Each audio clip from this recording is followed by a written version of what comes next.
우리가 지난 시간에 이어가지고 두 번째로 이 경건의 능력을 회복하라 이런 제목으로 오늘 은혜를 받고자 합니다.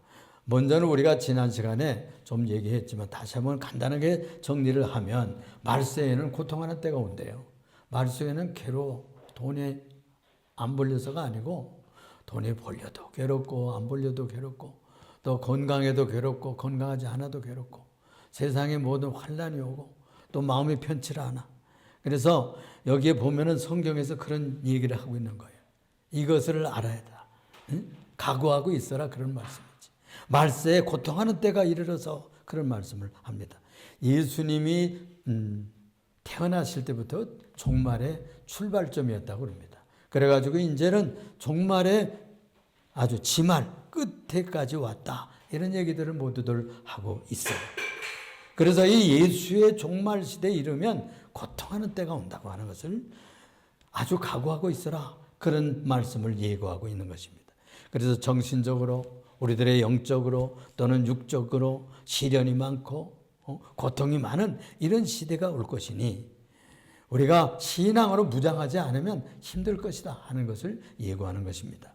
다 윤리도 붕괴를 할 것이고 도덕도 깨어질 것이고 신앙적인 가치가 다 아주 붕괴할 것이다. 그래서 정신적인 고통과 영적인 고통과 그리고 우리의 마음의 고통이 심한 거예요. 믿는 자들에게도. 또 한 가지는 여기 이렇게 정리해 주고 있습니다. 자기 사랑에 빠진다는 거예요. 인간들이 자기 사랑, 자기 이기적인 자기중심적 에고가 그냥 팽배해가지고 자기중심 또 돈 사랑에 빠지고 쾌락 사랑에 빠지고 자기중심에 빠지니까 그래서 아주 물질의 노예가 되고 탐욕의 노예가 된다. 그렇게 예고했습니다. 또 살 맛이 안 나니까 자기 자랑만 해. 자기 자랑. 여기 보면 자기 자랑한다고 그랬어요. 이 자기 과시로 교만이 드러나고 또 사단의 자리에 앉게 되는 거예요. 그게 자기 자랑이. 오만한 자리에. 시편 1편 1절에 보면은 복 있는 사람은 악인의 길을 쫓지 아니하고 죄인의 길에 서지 아니하고 오만한 자의 자리에 앉지 아니하고 그랬죠. 오만한 자의 자리. 응?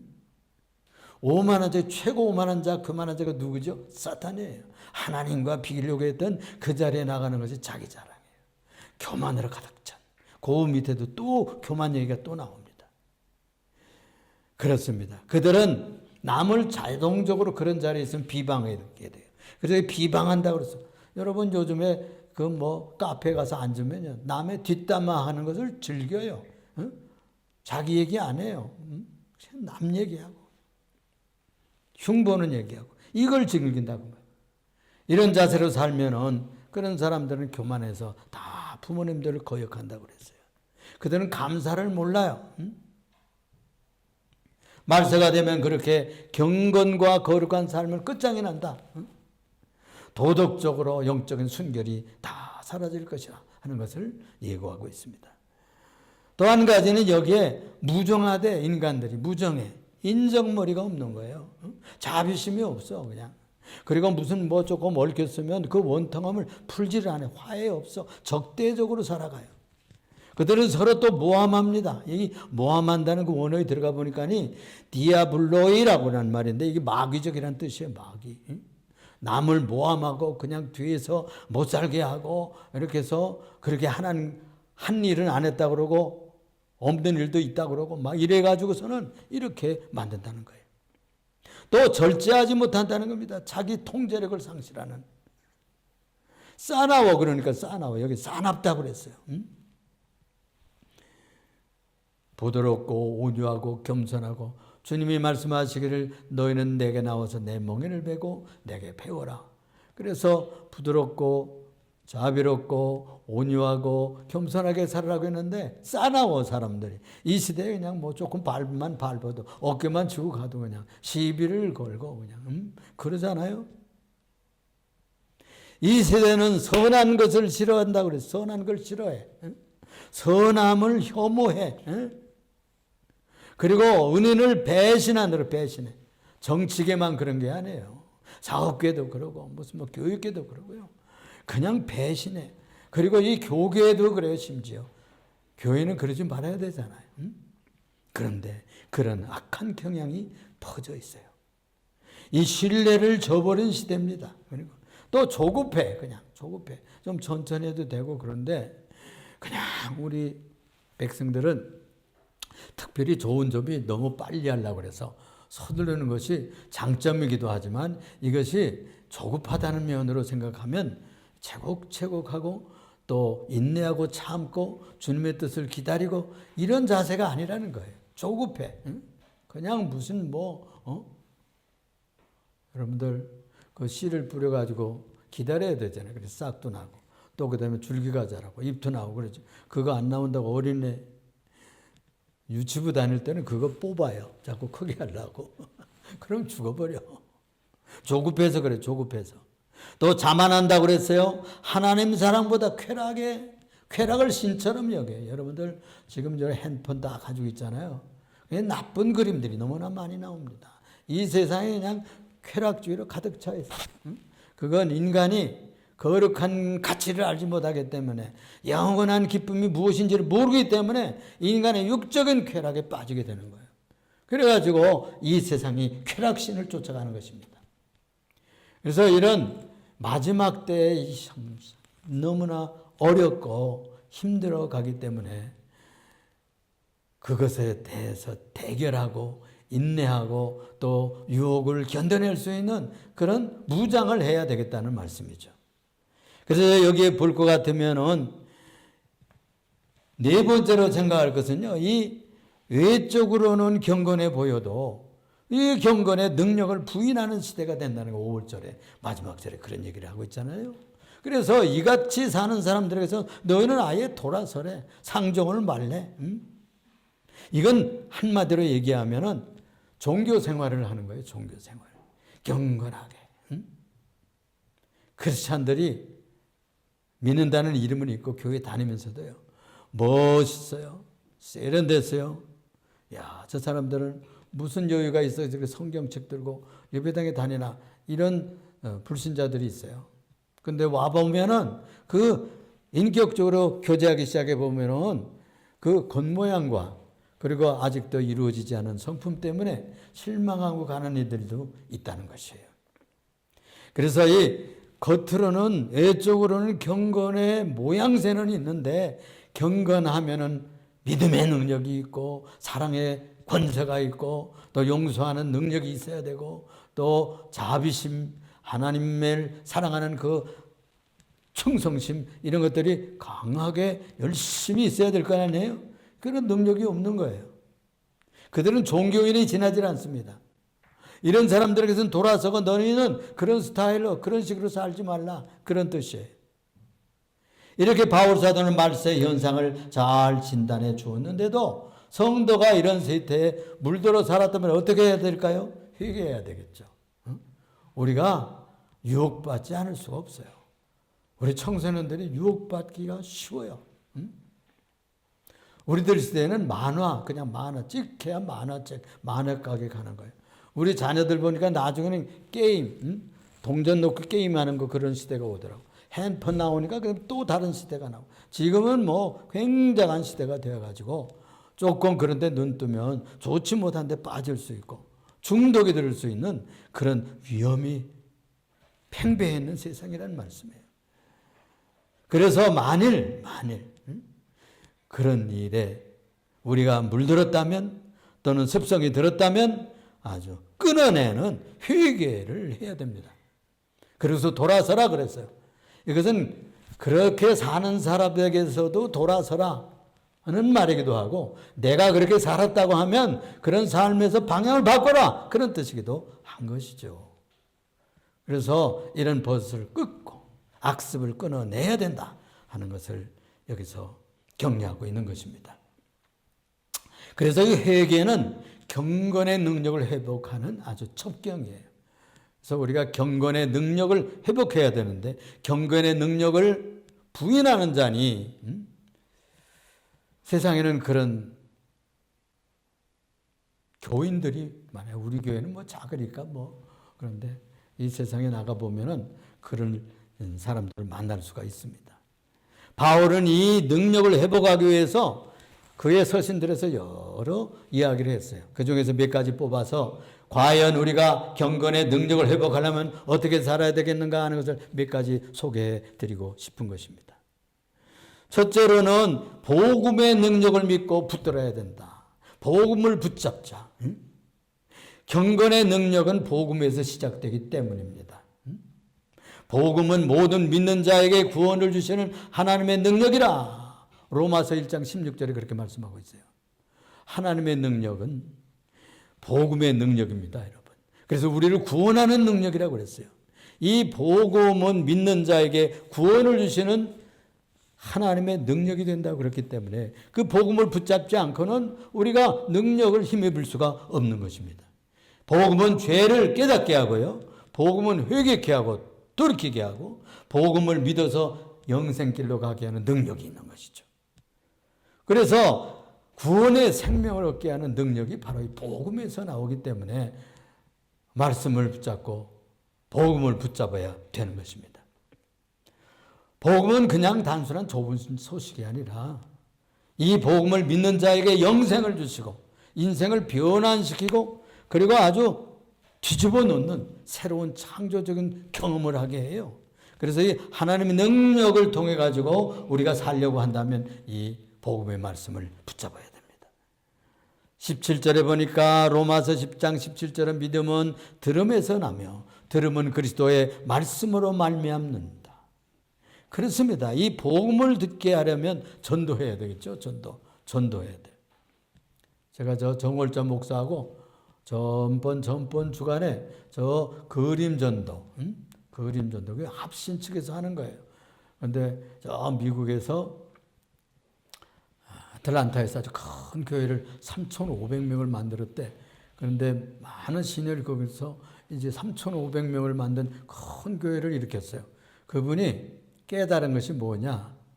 우선 CCC 하는 방법, 내비게이터 또는 또 케네디 전도 방법 이런 것들 다 연결해 가지고서는 그래서 그림 전도 방법을 만들었더라고. 그래서 우리 한 3일 동안 참석을 해봤어요. 그래서 아주 좋은 전도 방법을 다시 한번 정리했습니다. 그래서 여러분들하고 다시 한번 나눴으면 좋겠다 그런 생각을 가지게 돼요. 그 그림 전도 방법을 보면 내가 복음의 능력이 어떻게 돼서 내가 구원받았는가 하는 것을 다시 한번 정리할 수가 있어요. CCC 방법 같은 것은 상당히 그림을 그려서도 너무 추상적이야. 대학생들, 젊은이들을 이렇게 이지적으로 깨달을 수 있게 해가지고 우리 일반 성도들에게, 나이 드신 분들에게, 또 보통 세상에서 고난받는 이들에게 잘 이렇게 흡수되지 않을 수도 있었어요. 근데 그 그림 방법은 아주 이 복음을 아주 멋지게 잘 소개할 수 있는 방법이더라고요. 이제 기회가 있어서 여러분들과 함께 나누게 될 거예요. 그래서 이 믿음은 들으면서 납니다. 이 복음을 들어야 되는 것이죠. 그래서 이 그리스도의 말씀으로 말미암아서 듣게 되는 것이죠. 그래서 전하지 않으면 누가 읽겠어요? 누가 듣겠어요? 누가 믿겠습니까? 그래서 이 말씀이 중요한 것이고 복음이 전파돼야 된다 하는 것이죠. 또 우리가 그를 전파하여 골로새 1장 28절에 보면 이런 말씀이 있습니다. 우리가 그를 전파하여 사람을 구원하고 모든 지혜로 각 사람을 가르침은 각 사람을 그리스도 안에서 완전한 자로 세우려 함이라 그랬어요. 이 말씀은 아주 중요한 말씀이에요. 우리 목사님들에게 지난 25주년, 24주년 그 기념식 때, 우리 교사모 기념식 때 어제 그저께 우리 교회에서 그 집회를 했는데요. 이 말씀을 설교하면서 은혜를 나눴어요. 여기 보면 전도하여, 전파하여, 케르소 그런 말씀을 하고 있습니다. 예수님이 하신 방법대로예요. 바울 사도도 그렇게 했어요. 말씀을 전파하여, 말씀을 전파해서 믿게 되면 그 다음에 어떻게 되느냐? 사람을 권면해야 돼. 권면해. 지금 우리 송을영 씨 이렇게 수년 동안 그러는데 그냥 권면하면 정월자 목사님 오셔서 또 권면하면 잘 나와. 며칠 또 나오고 얼굴도 보고 그러다가 또 이제 미국 가버리잖아. 그러면 권면하는 사람이 없고 드물면 또 그냥 몇 개월씩도 쉬는 거야. 응? 그래서 이번에는 아주 그냥 코너로 몰려가지고 지금 예수 믿지 않을 수가 없도록 하나님께서 이끌어 가시더라고요. 여기에서 권하고 이 말이 중요해요. 그래서 오기 싫어하는 분들, 예수의 복음을 듣고도 믿기 싫어하시는 분들, 또 처음엔 믿을까 하다가 낙심한 사람들 권면해야 됩니다. 자꾸 권해야 돼. 권유해야 된다 그러죠. 권면해야 된다. 옛날에는 권면한다. 그래서 이 청년부도 청년 면료해 이렇게 했어요. 격려하고 권면한다. 그래서 청년 면료해 그렇게 했댔어요. 그래서 권해야 사람들이 마음이 부드러워져서 교회에 나올 수도 있는 거죠. 그 다음 단계가 나오면 신자들을 모든 지혜를 가지고 가르쳐라 그랬어요. 사람을 가르친다. 그래서 전파하고 그 다음엔 권면하고 그 다음엔 나와서 그분들을 제자로 만들어서 가르쳐요. 그 다음에 가르치는 거예요. 우리 지금 선교사님께서 그냥 23년 동안 이 교육사역을 해가지고 얼마나 학교들을 부흥시키고 뭐 이렇게 해서 얼마나 좋은 일인지 모릅니다.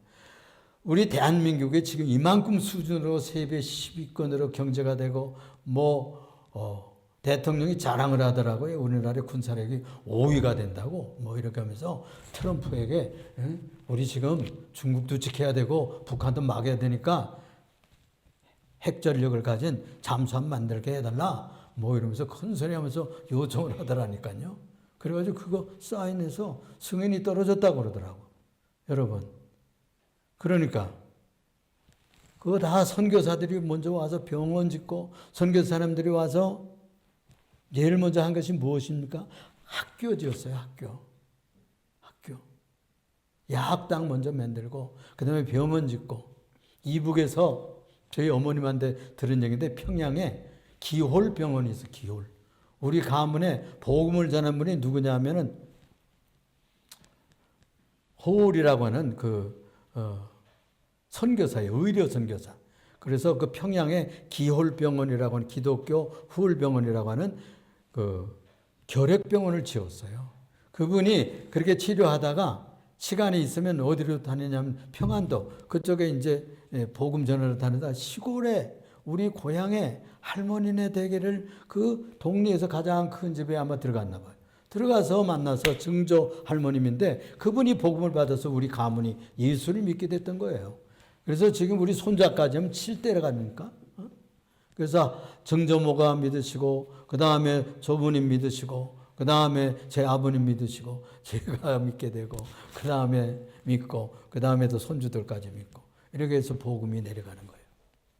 들었기 때문에 그때 선교사가 그렇게 해서 우리 가문이 예수 믿었다니까요. 그래서 주님께서도 그 고비고비마다 유엔군이 들어와가지고 이 나라 다 망하게 될 것인데 살려줬잖아요. 살려줬잖아요. 9.28을 수복하게 해주고 그 유엔군 젊은이들이 54,000명이 죽었습니다. 여기에서 54,000명. 피를 뿌리면서 이 나라를 자유민주주의를 지키고 기독교를 지키기 위해서 그 대통령에게 그 젊은 목사 우리가 80년대 70년대 그 집회를 했잖아요. 빌리그레엄 목사가 젊은 청년 때 트루먼 대통령에게 편지를 냈더라니까. 가서 맞짱을 떠야 됩니다. 그 나라에는 지금 예수 믿는 사람들이 다른 지역보다 가장 수준이 높은 그런 기독교 국가입니다. 가서 싸워줘야 됩니다. 이렇게 편지를 냈다니까요. 그래가지고 유엔군을 파송한 거예요, 여러분. 그제부터 시작이 된 겁니다. 그래서 이 나라가 지금 교회 때문에 이렇게 복음을 받고 교회 때문에 학교가 세워졌어요. 그런 것처럼 우리 또한 받았기 때문에 선교사님 같은 분들이 저렇게 인도네시아 우리가 피를 나눴습니까? 무슨 친척이 있습니까? 그런 데 가시고 젊은 청춘을 바치고 인생을 그다 쏟아 갈아 부어 놓고 몸이 상하면서까지 저렇게 하고 있잖아요. 응? 그 받은 사랑을 우리가 복음을 전하기 위해서 그렇게 하는 거예요. 응? 그래서 그들을 가르치기 위해서 학교를 세운 거죠. 복음은 가르쳐야 되는 거예요. 그래야 사람이 바뀌어. 이게 크리스찬아이즈 되는 거예요. 응? 문화화되는 거예요. 기경이 되는 거예요. 마음밭이 바뀌고 사람이 되는 겁니다. 하나님의 형상을 회복할 수 있게 되는 작업이 이 가르침을 통해서 일어나는 거예요. 그래서 최종 목적이 뭐냐? 하나님의 형상을 회복하는 데 있습니다. 그리스도 안에서 완전한 자로 세우려 함이라. 완전한 자로 세우는 것. 이것이 굉장히 중요한 사역이에요. 우리 한국교회가 수준이 지금 여기다 포인트를 맞췄으면 한국교회가 이렇게 천대받지 않습니다. 번영신학으로 잘못 갔어요. 부자 되고 예수 믿으면 구원받고 그 다음엔 건강해지고, 물론이죠. 건강해지죠. 또 정직하고 진실하게 고객들한테 잘하니까 장사도 잘 되고 성공하게 돼 있어요. 그런데 그 자체만 있는 게 아니라 우리가 참된 사람이 되는 거예요. 여기 보면 그리스도를 닮은 완전한 자로 세우는데 목회 목적이 있는 거예요. 교회 다니는데 최종 목적이 뭐냐? 하나님의 자녀가 되는 거예요. 하나님의 아들을 닮은 사람이 되는 거예요. 하나님 아버지를 닮은 사람이 돼야 돼. 주님께서 그렇게 말씀하셨잖아요. 하늘 아버지 온전하신 같이 너희도 온전하라. 그랬습니다. 또 한 가지는 우리가 능력 받으려면 성령 충만해야 돼요. 성령 충만. 거기에 보면은 우리가 이렇게 정리했어요. 갈라디아서 5장 16절 말씀에 성령을 따라 행하라. 그리하면 육체 욕심을 이루지 않는다. 이 바울 사도를 이렇게 그 서신들을 요약을 하면요. 그분은 평생 동안 율법에 꽂혀서 살던 사람이 예수님 만난 이후로 성령에 붙들려 산 사람이 됐어요. 그래서 율법을 노력으로 인간의 자기의 피땀으로 지킬 수 없다는 사실을 알고요. 그는 깨달은 것이 뭐냐? 성령 따라 살면 되는구나 하는 것을 체험한 사람이에요. 그래서 모든 것을 다 요약하면 성령을 따라 행하라. 그리하면 육체의 정욕, 육체의 욕심을 이루지 않는 삶을 살 것이다. 이렇게 가르치고 있는 것입니다. 성령에 충만해지고 성령을 따라 살아야 은사도 생깁니다. 여러분 성령 충만해지면 갈라디아서 5장 22절 이하에 9가지 열매도 맺을 수가 있고 또 고린도전서 10장에 있는 은사 9가지 은사도 맺어가지고 전도할 수 있고 교회를 봉사할 수 있는 그런 역사가 일어나게 될 것입니다. 그래서 사랑과 화평과 희락과 오래 참음과 자비와 양선과 충성과 온유와 절제니 이 같은 것을 막을 법이 없다. 우리 크리스찬들이 이 9가지 은사를 잘 열매 맺는다면 얼마나 주님 기뻐하시겠어요? 이렇게 해서 크리스찬의 아름다운 열매를 품격으로 맺혀가는 여러분들 되시기를 부탁합니다. 또 그리고 우리가 능력 있는 삶을 살아야 되는데 전도도 하려고 그러면은 성령의 힘을 받아가지고 인도를 받아가지고 너희가 성령이 임하시면 너희가 권능을 받고 그랬잖아요. 성령의 권능을 받으면 전도하고 싶어서 견디지를 못한단 말이에요. 그래서 전도하는 능력이 생기는데 또 신앙생활 잘하고 성령 충만해지면 9가지 은사도 주셔요. 말씀도 주시고 지혜의 말씀도 주시고 지식의 말씀도 주시고 또 큰 믿음도 생겨. 도저히 상상도 할 수 없는 믿음이 와요. 큰 믿음이 선물로 주어집니다. 그리고 영적 분별력이 생겨요. 귀신의 역사인지 어둠의 역사인지 하나님의 신령한 역사인지 분별하고 살아가야 될 것 아니에요? 그런 분별력이 생깁니다. 또 어떤 사람들에게 여기 보면 병 고치는 은사도 주어요. 병 고치는 은사. 그래서 여러분들이 자녀들 위해서 기도하세요. 또 자기 자신을 위해서도 기도하세요. 아픈 부분에 손을 얹고 예수님 이름으로 기도해 보세요. 그런 체험들을 하는 일들이 나타나게 될 것입니다. 이런 등등의 주님께서 주시는 그런 은사를 우리가 받아서 전도하고 능력 있고 힘 있고 이렇게 힘 있게 살 수가 있어요. 예수 믿는데도 그냥 주님 주일에 겨우 참석하고 또 열심히 세상에서 살다 보면 피곤하고 또 겨우 또 예배당만 나오고 또 말고 이런 수준에서만 있으면 용기 있고 힘 있고 담대하고 배짱 있게 살아나기가 힘이 없단 말이에요. 그래서 성령의 능력을 힘입어야 됩니다. 그래야 경건의 능력을 발휘할 수 있다고 믿습니다. 세 번째는요, 그러려면 기도 열심히 해야 돼요. 기도해야 돼. 우리가 성경을 읽기 후반기부터 시작을 했는데 여러분 성경 열심히 읽고 저렇게 표딱지 붙이는 거 감사합니다. 성경 열심히 읽어야 돼요. 그래서 기도하고 말씀의 뿌리를 내려야 됩니다. 그래서 회개하고 주 예수를 이름으로 믿고 소유를 받으라. 그리하면 성령을 선물로 준다고 그랬어요. 성령은 선물이에요. 선물은 거저 받는 거예요. 우리가 기도하면 거저 주님께서 선물로 주십니다. 성령을 충만하게 해주세요. 성령의 은사를 부어주세요. 이렇게 기도하면 또 우리가 열심히 성경을 읽으면 자연히 능력이 생겨요. 이 말씀 자체가 능력입니다. 모든 성경은 하나님의 감동으로 된 것으로 능히 사람을 온전케 한다고 그랬어요. 아까 위에서도 온전케 한다 그런 말씀과 완전케 하려 함이라고 그랬는데 여기서도 사람을 온전케 하기 위해서는 말씀을 따라 살아야 되기 때문에 모든 선한 일을 행할 능력을 갖추게 하기 위해서는 말씀을 읽어야 되는 것이죠. 그래서 이 말씀은 경건의 기준이고 성령의 권세고 또 성령의 검이 됩니다.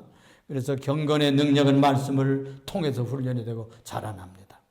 또 말씀은 이 능력의 권세요 철장 권세가 되는 것이에요. 그래서 말씀 많이 읽고 또 은혜되는 말씀을 외우셔야 됩니다. 그 말씀들을 줄을 치면서 외우면 그 말씀이 여러분들의 무기가 될 거예요. 사단과 싸우고 또 정욕과 싸우고 세상의 대적과 싸우는데 무기가 됩니다. 더 한 가지를 곁들이면 은혜 안에서 강해진다. 은혜 많이 받아야 돼. 디모데후서 2장 1절에 보면 내 아들아 네가 그리스도 예수 안에 있는 은혜 가운데서 강하고 은혜 가운데서 강해져야 되는 거예요. 무슨 우리 고집에 강하고 우리가 뭐 세상 지식에 강하고 세상의 돈으로 강해지고 뭐 그런 것도 좋을 수 있겠지만은 우리가 은혜를 많이 받고 강해져야 됩니다. 그래서 경건은 율법을 지키는 노력에서 오는 것이 아니고 주님의 주시는 은혜를 많이 받은 사람이 강하대요. 무너지지 않는 거예요. 겉으로 보기는 부드럽고 겉으로 보기는 힘이 없는 것처럼 겸손한 것처럼 보이고 약한 것처럼 보이지만 그와 상대해보고 그와 대화해보고 그와 인격적인 관계를 해보면 얼마나 든든한 분인지 단단한 인격인지 알 수가 있게 되는 것입니다. 그래서 은혜는 연약해진 경건의 능력을 회복하는 비결이에요. 그래서 설교 들을 때 은혜 받잖아요. 간증 들을 때 은혜가 되잖아요. 또 우리가 혼자 말씀 읽을 때 은혜가 됩니다. 또 기도할 때 우리가 은혜를 받습니다. 그래서 은혜 속에서 푹 잠기면 그는 무너지지 않아요. 흔들리지 않을 수가 있는 것입니다. 루기 2장 13절에 보면은 이런 말씀이 소개되어 있어요. 룻이 이르되 내 주여 내가 당신께 은혜 있기를 원합니다. 나는 당신의 하녀 중에 하나와도 같지 못하오나 당신이 이 하녀를 위로하시고 마음을 기쁘게 하는 말씀을 하셨나이다. 마음을 기쁘게 하는 말씀을 하셨나이다. 마음을 기쁘게 하는 말씀을 하면 여러분 친구를 강하게 만들 수 있어요. 은혜를 베풀 수 있어요. 그래서 부모님에게 엄마에게 아빠에게 고마워요. 오늘 식사를 맛있게 먹었어요. 이런 말 한마디가 엄마를 기쁘게 합니다. 아주 식사를 짓고 피곤할 때 힘이 되는 거예요. 여보 오늘 당신 수고 많았죠? 퇴근하는 남편에게 한마디 하는 것이 큰 용기가 되는 거예요. 은혜로운 말씀이에요. 그게. 우리가 기도할 때 은혜 받고 말씀 들을 때 은혜 받고 또 말씀 읽을 때 은혜 받고 우리가 남에게 또 위로의 말씀을 주면서 은혜를 끼치는 것입니다. 그렇습니다. 사랑을 받을 때 은혜를 입는 것이고 그리스도의 은혜를 입을 때 경건의 능력도 강해진다. 경건한 공동체, 즉 교회에 들어와서 함께 살아야 돼. 혼자 신앙생활에서는 힘이 없어. 여기 보면은 히브리서에 이런 말씀이 있어요. 서로 돌아보아 사랑과 선행을 격려하며 모이기를 피하는 어떤 사람들의 습관과 같이 하지 말고 오직 구원하여 그날이 가까움을 볼수록 더욱 그리하자. 그랬단 말이에요. 여기 모이기를 힘쓰라고 그랬어요. 모여서 뭘 하는 거예요? 우리가 예배를 드리고 또 우리가 서로 격려하고 와서 위로하고 서로 교제하면서 힘을 얻게 되는 것입니다. 세상에 참된 친구가 그렇게 많지 않습니다. 우리 성도들과 마음을 나누고 또 고민을 나누고 이 얘기를 하면서 서로 격려받고 기도의 제목을 나누세요. 기도의 제목을 나누세요. 그렇게 해서 권사님이 이것 좀 기도해 주세요. 성도님 내가 이런 문제가 있습니다. 기도해 주세요. 이렇게 하면 그 다음엔 또 기도받고 가면 일주일 후에는요 뭐가 오는 줄 압니까? 일주일 후에는요, 증거가 나타나요. 증거가 나타나. 그래가지고 그 증거가요, 간증이 되는 거예요. 그러면 그 간증을 받고 또 듣고서는 감동을 받는 거예요. 그렇습니다. 이 교회 속에 들어와야 돼. 구역 속에 들어오고, 믿는 자들 속에 들어와서 연합하는 격려와 이 경건의 능력을 배양시키고 성장해 가라고 권면하고 있는 것입니다. 경건은 혼자 유지하기가 힘들어요. 그래서 함께 해야 돼. 중보기도 받아야 돼요. 중보기도를 해줘야 돼요. 서로 그것이 돌봄이 되는 것입니다. 영적인 출석부를 부르세요. 여러분들 개인만 기도하지 마시고 우리 교인들은 많지 않아서 얼마든지 이름 부르면서 기도할 수 있잖아요. 얼마든지 기도할 수 있잖아요. 은식이 성식이 지미경 권사님, 또 장순옥 성소, 또 이나무 성도, 정세경 집사, 박 권사님, 또 우리 주준장 권사님, 또 다 기도할 수 있잖아. 우리 사촌, 육촌까지 생각나는 사람 이름 부르면서 서로 기도하고, 그게 중보기도가 되는 거예요. 그것은 능력을 배양하고 경건의 능력을 공급하는 기회가 되는 것입니다. 사랑하는 우리 예림교회 성도 여러분, 경건의 능력은 형식이 아니라 이것을 발휘하는 능력입니다. 경건의 능력을 발휘해야 돼요. 그건 배양받아야만 되는 것입니다. 바울은 이 경건을 외양이 아닌 우리의 내적인 변화, 마음의 심령의 변화, 성령의 능력을 옷 입고 또 복음의 능력을 붙잡고 말씀의 훈련을 받아서 은혜와 능력으로 힘입어가지고 교회 나올 때마다 큰 능력을 배양받고 서로 기도 제목을 나눠가지고 중보기도하면서 늘 주일마다 회복하고 또 말씀 들으면서 회복하고 성경 읽으면서 회복하고 또 나가서 일주일 동안 소비되잖아요. 허비되고 다 그렇게 상태가 된단 말이에요. 그러면 다시 또 주님 앞에 나와서 기도하고 우리가 성경 읽고 또 새 읽고 또 설교 들으면서 용기를 얻고 또 기도하면서 함께 힘을 북돋아 나가야 될 줄로 믿습니다. 오늘 이 주간에 다시 한번 경건의 능력을 회복하고 또 배양받는 좋은 주간이 되기를 주님의 이름으로 축원합니다. 축원합니다.